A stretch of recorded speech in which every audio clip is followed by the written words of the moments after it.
I'm Kurt Benkert, and this is Pocket Presents, powered by Sleeper.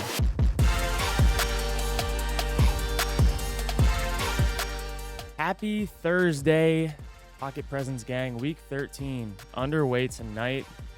We got the Seahawks and the Cowboys. We have a lot of playoff implications going on now with seeding and who might make it, who might not, and this game is no different. Cowboys 8-3 right now. Have a home game against the Seahawks. They're winning by an average of 29 points, I believe. I saw on Twitter in all of their home games this year. And right now the Seahawks are on a 3 out of 4 game skid. They have lost, won, lost. And really the straw that broke the camel's back to me was the Rams game they lost a few weeks ago on a field goal that they just mismanaged at the end of the game. And it gets no easier for the Seahawks moving forward. They have a 3-game gauntlet. Right now, sitting at 6-5, could very well be 6-8 after this stretch. They have Cowboys, 49ers, and Eagles back to back. I don't know if I see a path for them to make the playoffs. They have to win one of these next 3, which is a tall task, obviously. And I just don't see them getting it done. I don't think they have the team for it. But we'll find out. You flip the script over to the Cowboys, 8-3. Dak Prescott playing at an MVP type level. It's going to be really telling for them over the next few weeks of what can they do. What does he mean to this team in these really critical games? This game against the Seahawks, in my opinion, should be pretty much of a cakewalk. Seahawks are okay, but they shouldn't be in the Cowboys league. But then they got the Eagles, the Bills, the Dolphins, then the Lions in a 4-game stretch. And we're going to find out who the Dallas Cowboys are. And we're going to find out who Dak Prescott is against good teams. And I'm excited for it, man. December football is coming up. There's nothing better than football in December. Maybe football in January and February, yes. But December football, all teams are at play. Everyone's trying to make a push. And I can't wait to see it. And as far as last week's games go, we ended up having some good games, but the implications in the playoff race weren't as big across the board. There were some bad teams playing bad teams, some good teams playing good teams, but overall last week was a little more of a snooze fest than I would have liked. But this week is huge. We have so many different games that are with playoff implications now. Like the Falcons, they're 5-6. And I know they're playing the Jets, but the Falcons are 5-6. The Saints are 5-6. And both of those teams are fighting for that NFC South top divisional spot. I think it's going to go to the Falcons. I think that the Falcons are going to win a lot of their games coming up. Weirdly enough, they're 5-6 right now, but their schedule super favorable towards the end of the year. They have the Jets, the Bucks, the Panthers, the Colts. I think the Colts will be a tough game. The Bears could be a tough game, and then they have the Saints. Like, all of those games are very winnable. They have 6 in that slate.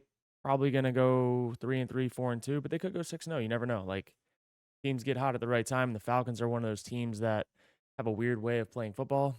Arthur Smith likes to run the ball in weird ways, and it works. And it's a weird matchup for most teams. And then you got the Saints on the other side of that, where Derek Carr's just kind of been throwing the bag recently, and they got a tough challenge against the Lions this week. Home game, but I don't know, man. I'm not sold on Derek Carr. If I was the Lions, I would be a little more concerned if Jameis Winston was playing, because you don't know what can happen. But with Derek Carr, you kind of know what's going to happen.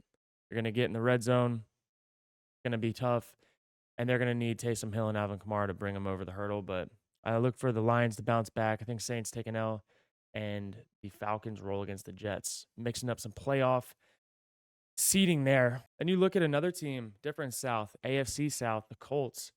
Weirdly enough, the Colts have lost a lot of players. And again, they lose Jonathan Taylor, Zach Moss back in lineup. Shout out to that waiver wire claim that your boy picked up. All hopes were lost in that 3-game skid that they had against the Jaguars, the Browns, and the Saints, losing some really tight games. But now, Gardner Minshew and the Fighting Colts, 3-game win streak, all against bad teams. But what do you know? They have a 2-game stretch again against 2 other bad teams. The Titans, who aren't playing their best football, and the Bengals without Joe Burrow.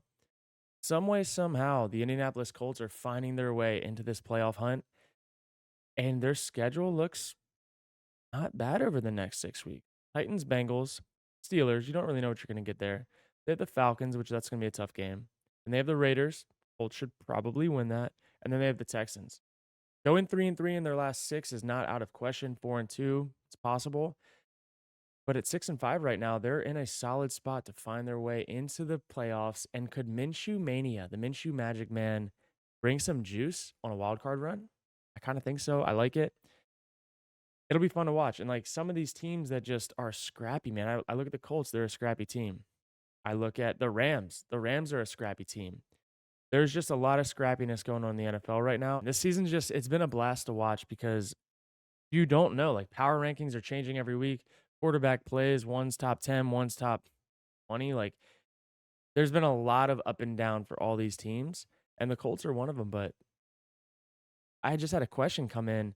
Do we see the Colts get to 10 wins this year? That would mean that they would have to win 4 of their next 2.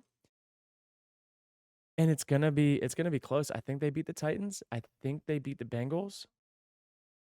I think they beat the Steelers. Like I want to say they beat the Steelers. I think they do, but that's gonna be a tough game. It is at home. That matters. And then we got Falcons, Raiders, Texans. I think they win 3. I don't think they win 4. But hey, Minshew's proved a lot of people wrong. He's got them playing well, and they have a stable of running backs ready to run up and down the field. Anything can happen in Indianapolis. There's a lot of craziness in this slate, and it feels like more so than anything, one game this week affects the next game next week and the week after. And there's a lot of just teams have to go on runs right now. And some of the teams that are hot right now need to stay hot or they're going to be out of the playoff picture.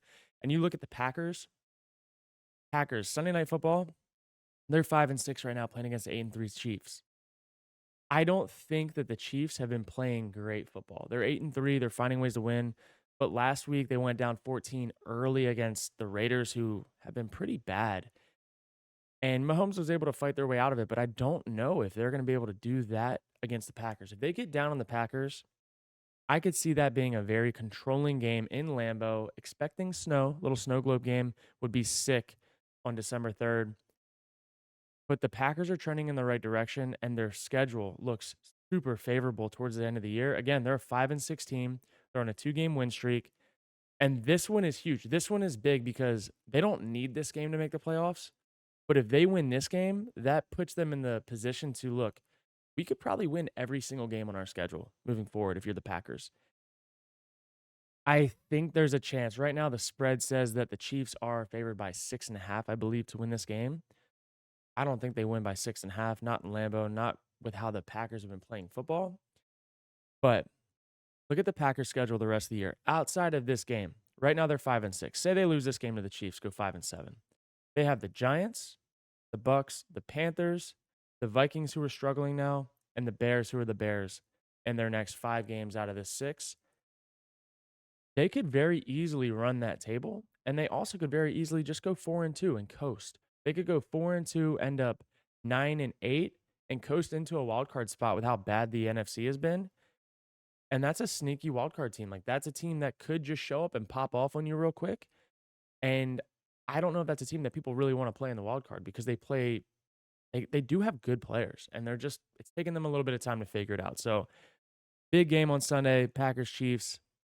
Mahomes started to pick up some fire this week. Pacheco was running well. Key to victory for the Chiefs, though, getting Pacheco involved in every aspect of this game. They need to use Pacheco like Swift with the Eagles, where he's involved in the passing game, in the running game. He's getting his check downs like long to short. Getting the ball in his hands in space has been a good thing, and they had to do it against the Raiders, and their offense looked great.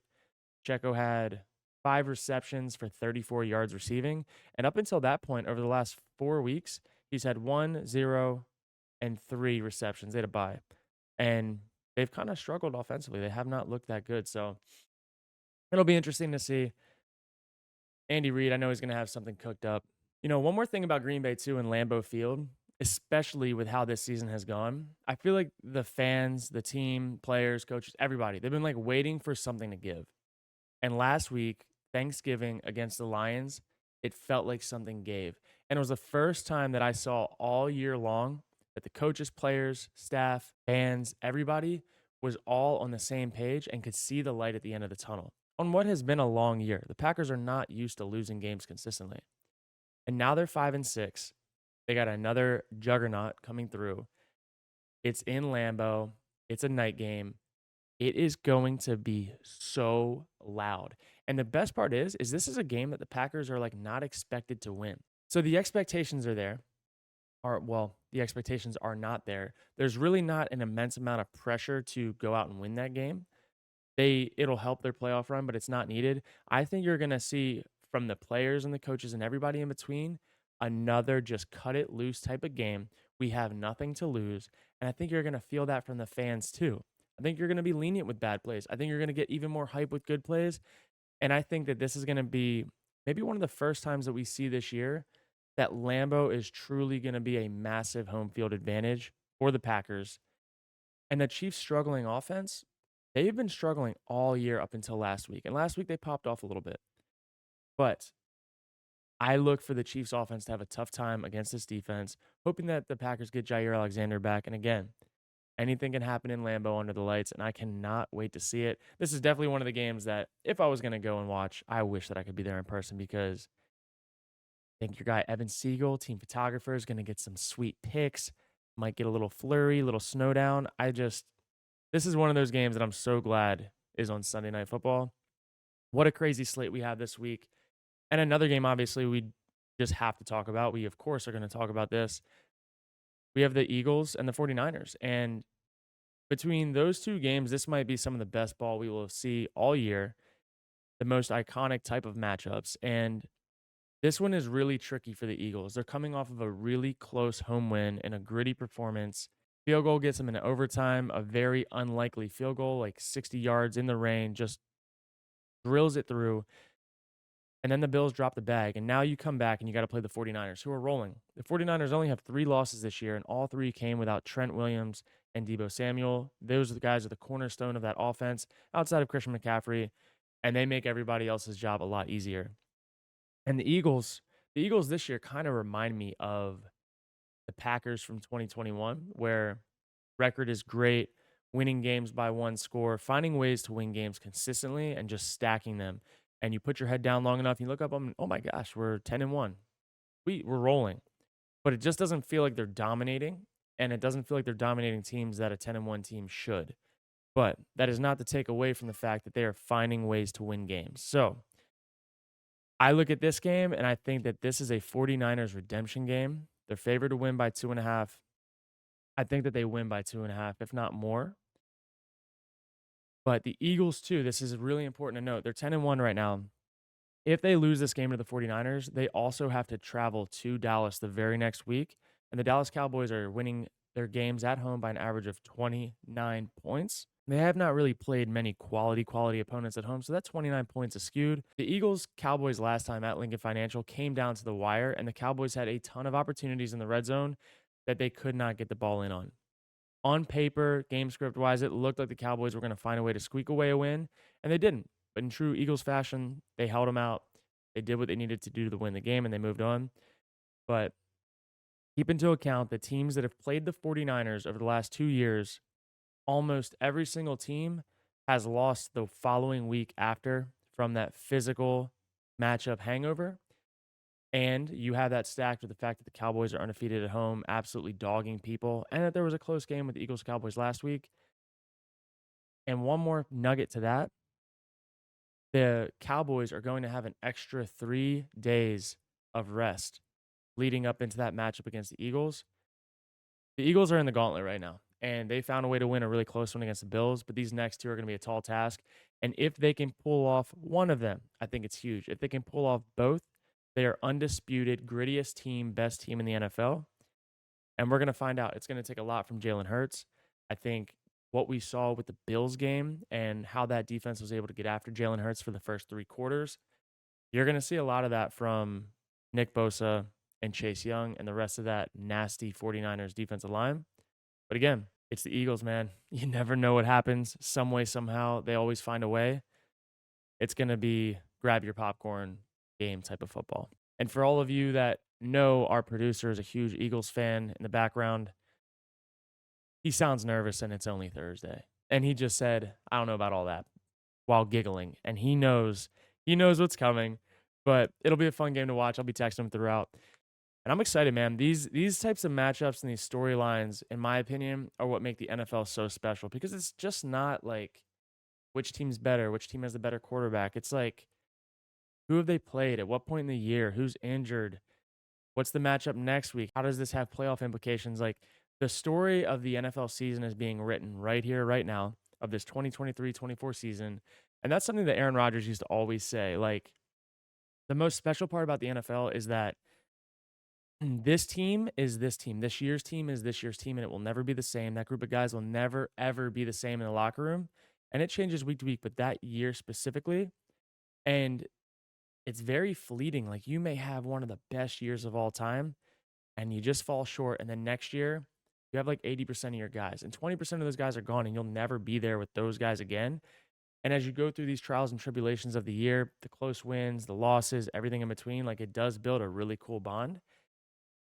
And it's like, and it's coming down to the wire. And some of these teams only have a couple more games left to play with each other, and they're trying to make it work, trying to scrap it out. But that's my favorite part about the NFL is every year is so specific to that year.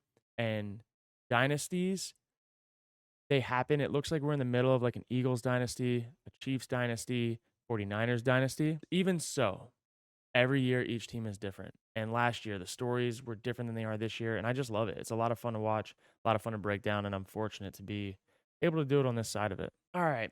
Now that we've set the stage for what this week looks like, we all know the storylines. We've talked about it over and over and over again. I want to get to my favorite part, the DFS picks, man. This one is a weird one. Thursday night. Just a reminder, if you've never played DFS and you want to get into it, you can use code Kurt on Sleeper to get your first time deposit matched up to your first $100. And they got some goodies coming along, man. We got some favorable lines, it looks like, in a game that I think is going to be pass heavy. I don't think there's going to be a whole lot of running the ball. Maybe by Dallas late. The way that I like to go about this is I like to create game scripts. How do I think games are going to play out? And then start plugging in the players that fill the script for me. So I'm going to say that the Dallas Cowboys win by like 14.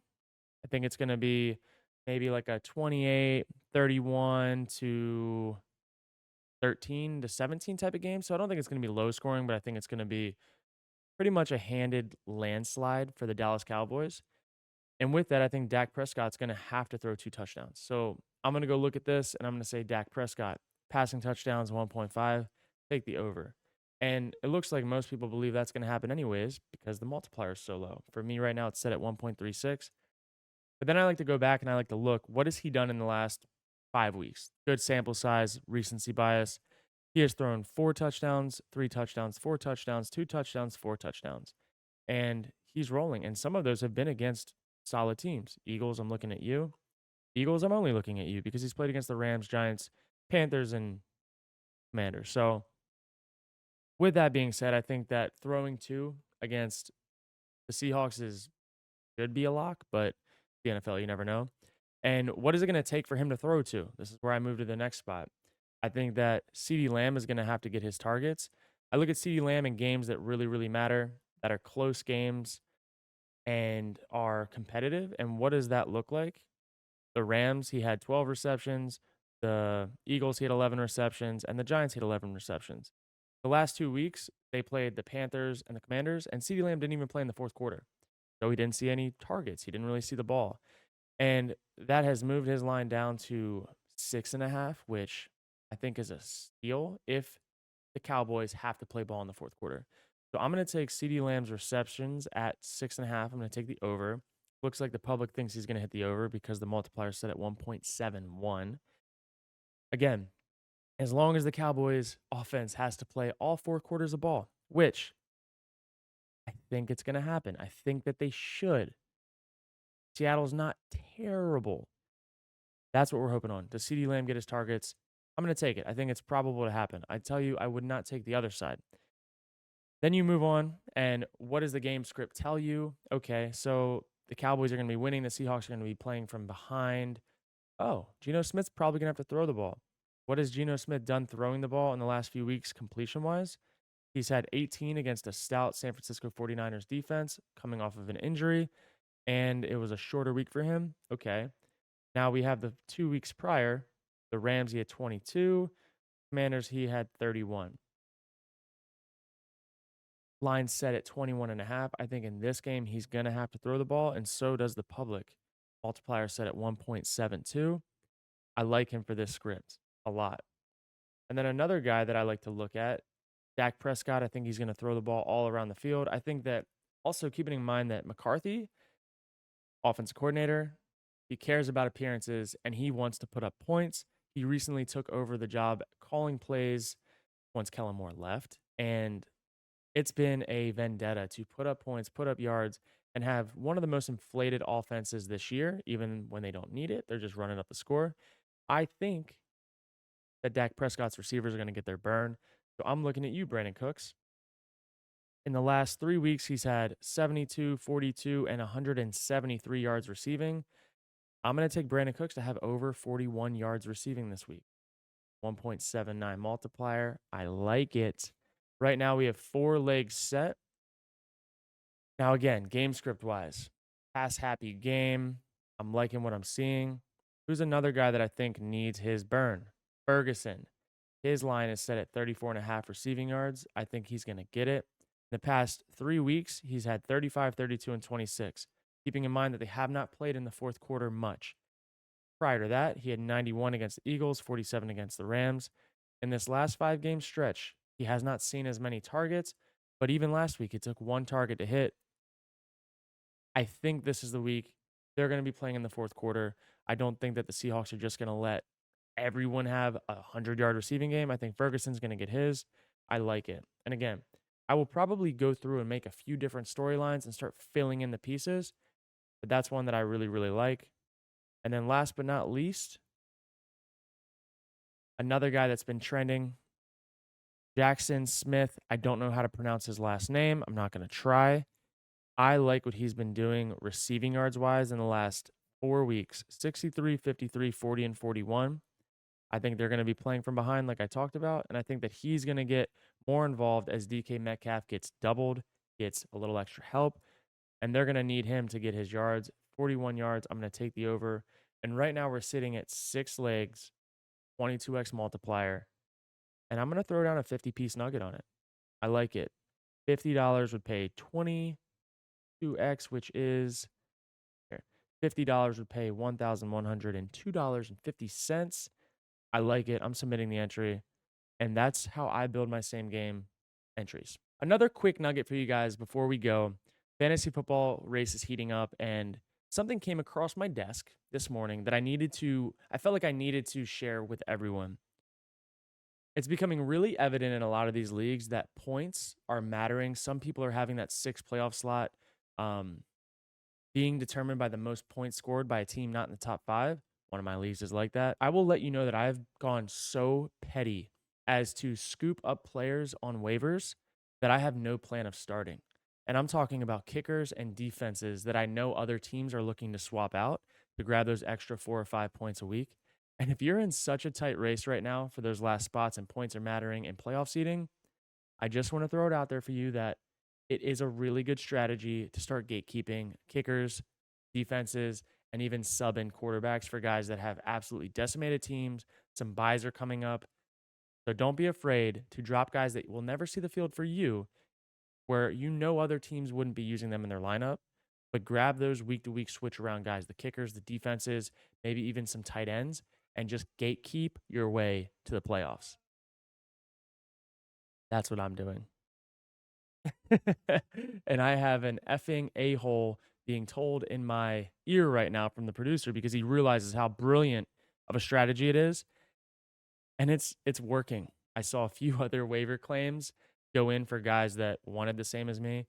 I've been using my free agent budget on guys that will never see the field for me because I'm selling out to win a championship. So I hope you do too. I hope it helps. I appreciate you guys tuning in for another episode of Pocket Presence. We got more good stuff to come. Word on the street is we're going to start having guests. Word on the street is we have more quarterback breakdowns on the way.